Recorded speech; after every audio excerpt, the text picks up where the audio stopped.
रामकृष्ण हरी. जय गुरुदेव. सन्माननीय व्यासपीठ आणि उपस्थित सर्व पालकांना मी मनापासून अभिवादन करते. आणि आज या कार्यक्रमाला आम्हाला रविदादांच्यामुळे येण्याचं सौभाग्य जे लाभलेलं आहे, त्यामुळे रविदादांचे सुद्धा मनापासून आभार मानते मी. रविदादा आमचेच आहेत, तरी पण आभार मानण्याचं कारण मला हा प्लॅटफॉर्म मिळालेला आहे की तुम्हाला मी ज्या कारणासाठी आलेले आहे ते सांगण्याची संधी मिळालेली आहे. मधुसूदनजी महाराज, आता उल्लेख केला सरांनी, ते 2007 सालापासून सरकार विरोधात म्हणण्यापेक्षा विचारांच्या विरोधात एक लढाई देत आहेत. पुणे जिल्ह्यामध्ये खारखेड आणि मावळ तालुक्यामध्ये जगद्गुरू तुकाराम महाराजांची साक्षात्कार भूमी आहे, जो भामचंद्र पर्वत आहे. त्या पर्वतावर जगद्गुरू तुकाराम महाराजांना साक्षात्कार झाला. अशी पवित्र भूमी आज विध्वंसाच्या मार्गावर आहे. पायथ्याला JCB लावलेले आहेत, उत्खनन चालू आहे. आणि ही इतकी गंभीर अवस्था महाराष्ट्राला समजणं हे अत्यंत आवश्यक आहे. कारण जगद्गुरू तुकाराम महाराज हे एकट्या मधुसूदन महाराजांचे नाहीये, ते सर्वांचे आहेत. आपण सर्वजण जेव्हा जयघोष करतो, ज्ञानोबा तुकोबांचा जेव्हा जयघोष करतो, तेव्हा सर्वजण आपण त्यांचं किती मोठ्या प्रमाणावर नामाचा घोष करत असतो. आणि आज त्या लढाईचे नेतृत्व करतायत महाराज. तिथे पायथ्याशी मारुतीचं मंदिर बांधलं होतं महाराजांनी. तिथे वास्तव्य महाराजांचं होतं. आणि जेव्हा महाराजांना समजलं ज्या माझ्या गुरूंची, जगद्गुरू तुकाराम महाराजांच्या भूमीची विक्री होत आहे, त्या पर्वताचा भाग विकला जात आहे, तर त्यांना खूप वेदना झाल्या. मग त्यांनी त्यांच्या प्रबोधनातनं, कीर्तनातनं बाजूच्या परिसरामध्ये जागृती केली. सांगत होते ते सर्वांना, पण परिणाम असा झाला त्याचा पहा की सर्वांना त्याचं गांभीर्य इतकं लक्षात आलं नाही. आणि दिवसेंदिवस त्या पायथ्याला प्रचंड MIDC म्हणजे औद्योगिकरणाचा वेढा बसला. आणि डोंगराचा जो भाग आहे तो विकला जात होता. आणि औद्योगिकरणामुळे त्या तपोभूमीचं पावित्र्य भंग झाले. म्हणजे जगद्गुरू तुकाराम महाराज जेव्हा वैराग्याच्या भरामध्ये त्या तपोवनामध्ये गेले होते, डोंगरावर गेले होते, ते एकांतवास भोगण्यासाठी गेले होते. तो एकांतवास नष्ट झाला आणि आज तिथं जलप्रदूषण, वायू प्रदूषण हे सर्व झालेलं आहे. आणि हे एका संत भूमीत घडतंय. आणि हे तुम्हाला सांगण्यासाठी मी काय इथे उभी राहिली, म्हणून म्हटलं दादांचे आभार. हे समजणं गरजेचं आहे, कारण जगद्गुरू तुकाराम महाराज हे खूप मोठं वाङ्मय आज जगभरामध्ये प्रसिद्ध आहे. आणि जे आपणास ठावे ते इतरांना सांगावे, या उक्तीप्रमाणे मधुसूदन महाराज हे वेळोवेळी सांगतायत. पण काय होतंय की ही इतकी मोठी कार्याची व्याप्ती आहे, त्यामुळे त्या कार्याला मोठं स्वरूप आणण्यासाठी त्याला सर्वांचा आपला हातभार असणं अत्यंत आवश्यक आहे. त्यामुळे 10 मार्चला आझाद मैदानावर महाराजांनी आंदोलनाची तारीख घेतलेली आहे. 5 मार्चला जगद्गुरू तुकाराम महाराजांची बीज असते, तुकाराम बीज देहूमध्ये असते. देहू, आळंदी मुलांना माहिती आहे का रे? तर तुकाराम महाराजांचं बीज देहूमध्ये असतं. आणि 6 तारखेला भामचंद्रच्या पायथ्याला भामचंद्र पर्वताला प्रदक्षिणा करून मुंबईच्या दिशेनं दिंडीच्या माध्यमातून आपण जाणार आहोत. कारण सरकारला आपल्याला सांगावं लागणार आहे आता की संतांची भूमी ही वाचलीच पाहिजे. कारण आज जर जगद्गुरू तुकाराम महाराजांच्या तपोभूमीला अशा पद्धतीनं विध्वंस होत असेल आणि तपोभूमी जर विध्वंसाच्या मार्गावर जात असेल, तर तुकाराम महाराजांचे विचार सुद्धा नंतर राहतील की नाही ही शंका आहे. कारण नंतर ही लहान मुलं अभ्यास करू लागतील आणि गाथेमधला तो अभंग वाचतील की ज्याचा उल्लेख आहे, 15 दिवसा माझी साक्षात्कार झाला, विठोबा भेटला निराकार, भामगिरी पाठारी, म्हणजेच हा भामचंद्र डोंगर, भामगिरी पाठारी वस्ती केली जाण, वृत्ती स्थिरावली परब्रह्मी, निर्वाण जाणूनी आसन घातले, ध्यान आरंभिले देवाजीचे, सर्प विंचू व्याघ्र अंगासी झोंबले, पिडूजे लागले सकळीक, दीपकी कर्पूर जैसा तो विराला, तैसा देह झाला तुका म्हणे.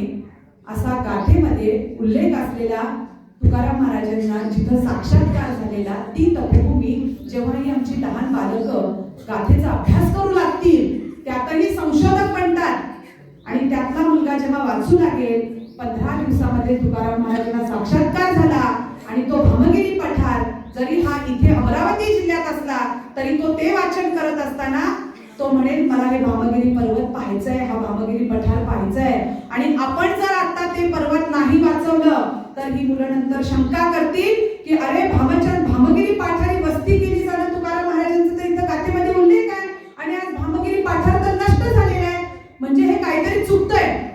त्यामुळं गाथेमधला उल्लेख हा विचार करा, तुकाराम महाराजांनी स्वतः तो लिहिलेला आहे.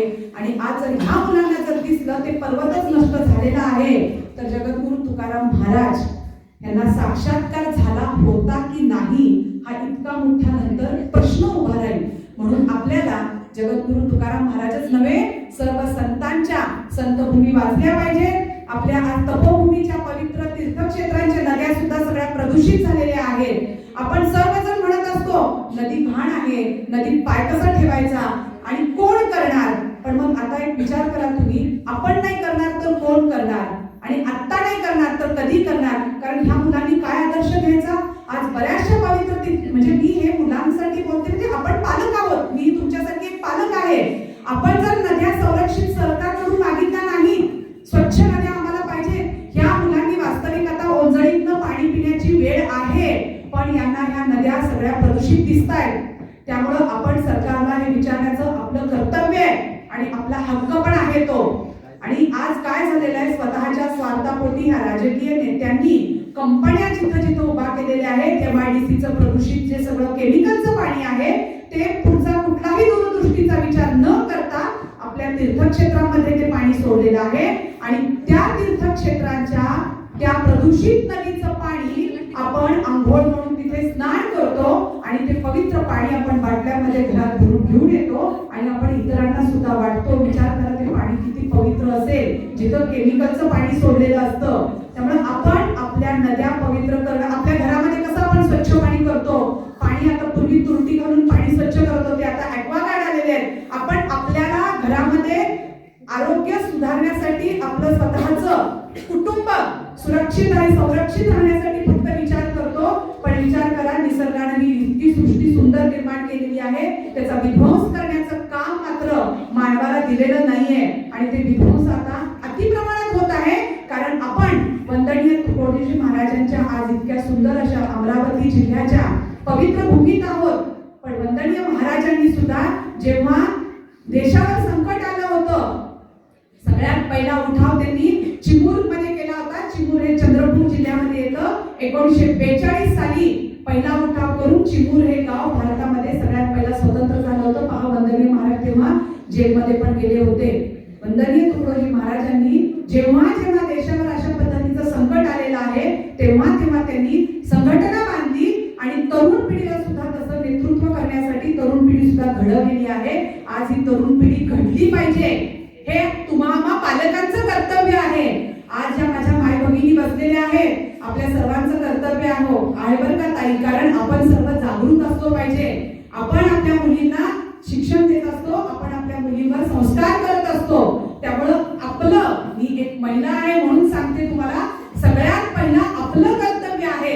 आपण प्रत्येक सुट्टीला फिरायला जातो, आपण प्रत्येक सुट्टीला जिथं कुठं महाराष्ट्रात भारतात जी पवित्र स्थानं असतील किंवा पिकनिक स्पॉट असतात अशा ठिकाणी जातो. त्यापेक्षा सुद्धा तुम्ही हे जे वंदनीय महाराजांनी सांगितलेले आहे त्यासाठी ग्रामगीता जी इतकी सुंदर झालेली आहे, दादा आता त्या संदर्भात बोलतीलच, मी त्या संदर्भात फार तुम्हाला काही बोलणार नाहीये.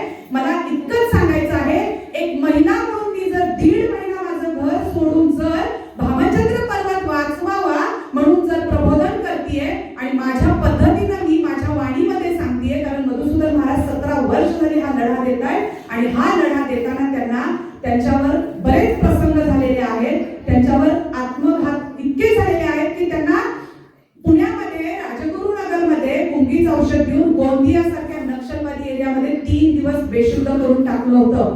काय स्वार्थ आहे हो त्यांचा ती तपोभूमी वाचवताना.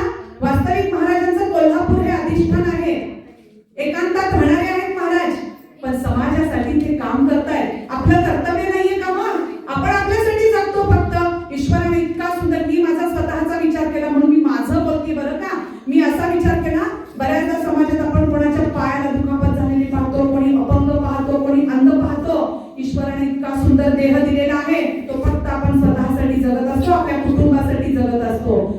तुम्हाला आता मी इथे फार वेळ देणार नाहीये, कारण रविदादांचे तुम्हाला बोल ऐकायचे. स्वतः मधुसूदनजी महाराज पण बोलणार आहेत, पण मी माझ्या माता भगिनींना हे आवर्जून का सांगितलं, माझा गैरसमज करू नका. मी तुमचा वैयक्तिक उल्लेख केला, कारण महिलाच्या हातामध्ये घर सुधारण्याचं खूप मोठं नेतृत्व असतं आणि महिला या तेवढ्या सक्षम असतात. फक्त आपण तेवढं सावधानतेनं आपल्या मुलांना, आपल्या मुलींना सांगणं गरजेचं आहे. आज समाजामध्ये अध्यात्माची दिशा पण भरकटली आहे. आपण संतांचं वाङ्मय आपल्या मुलांच्या हातात देणं आपलं कर्तव्य आहे, कारण आज बुवाबाजी बोकाळलेली आहे सगळीकडे. मग आपण जातो, आपल्या मुलांनाही घेऊन जातो. त्यामुळे मुलांचा दोष नसतो. आपण स्वतः संतांनी जे वाङ्मय दिलेलं आहे, महिलांनी सुद्धा इतकं सुंदर आमची ज्ञानदेव विद्यालय आहे आणि ज्ञानेश्वर माऊलींच्या किती म्हणजे ज्ञानेश्वर माऊलींच्या ओवीचा म्हणजे एक तरी ओवी रोज वाचावी.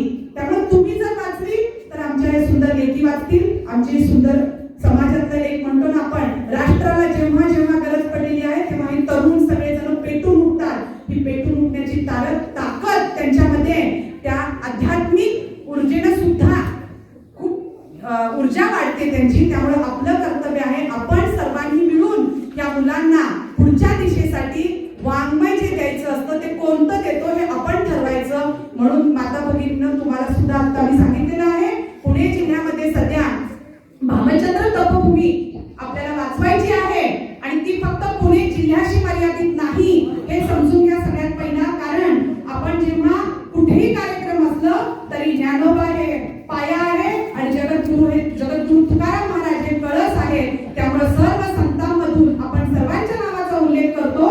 तसंच जगद्गुरु तुकाराम महाराजांच्या तपोभूमीचा आज विध्वंसाकडे जर प्रवास चालू असेल तर आपण आज सर्वांनी मिळून, तुम्ही आता सर्वांना हा विषय समजलेला आहे, तुमचे काही नंबर त्यानंतर व्हॉट्सअपच्या माध्यमातून आम्ही तुम्हाला विषय हा आणखी डिटेल समजावून सांगतो. कारण इथं जर मी भामचंद्रचं जर सांगत बसत असेल तर मुलांना सांगण्यासाठी जे आमचे रविदादा आले, महाराज सांगणार आहेत, तर त्याला वेळ अपुरा पडेल. म्हणून भामचंद्र तपोभूमी वाचवण्यासाठी सर्व मुलांनी, मुलींनी, पालकांनी हा विषय समजून घ्या आणि या कार्यासाठी ज्यांना ज्या ज्या पद्धतीचं जसं जसं समजेल तसं सहकार्य करा. इतकं बोलून मी माझ्या वाणीला विराम देते. राम कृष्ण हरी. जय गुरुदेव.